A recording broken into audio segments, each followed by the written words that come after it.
Idea farmers ഇന്നത്തെ വീഡിയോയിലെ content എന്താണെന്ന് വെച്ച് കഴിഞ്ഞാൽ നമ്മൾ ബ്രൂഡിംഗ് ആയിട്ട് ബന്ധപ്പെട്ട് പല വീഡിയോകൾ ഇതിനോടകം തന്നെ ചെയ്തിട്ടുണ്ട്. അപ്പം അത്തരം വീഡിയോകൾ കണ്ടിട്ട് ഒരുപാട് ഫാമേഴ്സിനോട് പേഴ്സണലി ചോദിക്കുന്ന ഒരു കാര്യമാണ്, നിങ്ങൾ കോഴിക്കുഞ്ഞ് വന്ന ആ ഒരു സമയത്ത് എന്തൊക്കെ സപ്ലിമെൻ്റ് ആണ് കൊടുക്കാറ് എന്നുള്ളത്. അപ്പോൾ അതുമായിട്ട് ബന്ധപ്പെട്ട് പറയുകയാണെങ്കിൽ നമ്മൾ കോഴിക്കുഞ്ഞ് വന്ന ഫസ്റ്റ് ഡേ നമ്മൾ നൈറ്റിൽ കൊടുക്കുന്നത് ഫീഡപ്പെക്സിലും അമിനോവിറ്റും കൂടെ മിക്സ് ചെയ്തിട്ടുള്ള ആ ഒരു കോമ്പിനേഷനാണ്. രണ്ടാമത്തെ അന്ന് മുതൽ നമ്മൾ ഫെർബൂസ്റ്റും പ്രോട്ടീനും കൂടെയാണ് മിക്സ് ചെയ്ത് കൊടുക്കുന്നത്.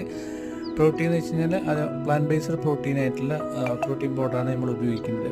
ഇത് കൊടുത്തു കഴിഞ്ഞാൽ തന്നെ ആ കോഴിക്കുഞ്ഞുങ്ങൾ നല്ല ആക്റ്റീവായിരിക്കും. അതേപോലെ തന്നെ ഇതിൻ്റെ ദഹനാവസ്ഥയായിട്ട് ബന്ധപ്പെട്ടുള്ള പ്രശ്നങ്ങൾ ഉണ്ടാവില്ല. മാത്രമല്ല ഈ അൺസൈസ് വരുന്ന പ്രശ്നങ്ങളില്ല. പിന്നെ എന്താ പറയുക, ഈ കോളി വരാതിരിക്കാൻ വേണ്ടിയിട്ട് നമ്മൾ ആ ഒരു BBC ലോറ്റുവിൻ്റെ ടാബ്ലറ്റും കൂടെ ഉപയോഗിക്കുന്നുണ്ട്. ഇത്തരം കാര്യങ്ങൾ ചെയ്താൽ തന്നെ ആ ഒരു 14 ദിവസം നമ്മൾ ലാസ്റ്റ് ചാർട്ട് നോക്കിക്കഴിഞ്ഞാൽ ഏകദേശം എല്ലാ കോഴിക്കുഞ്ഞുങ്ങളും ആ ഒരു ചാർട്ട് പ്രകാരമുള്ള വെയിറ്റിലേക്ക് എത്തിയിട്ടുണ്ട്. ഇതാണ് മെയിനായിട്ട് ഞാൻ ഉപയോഗിക്കുന്നത്. Thank you.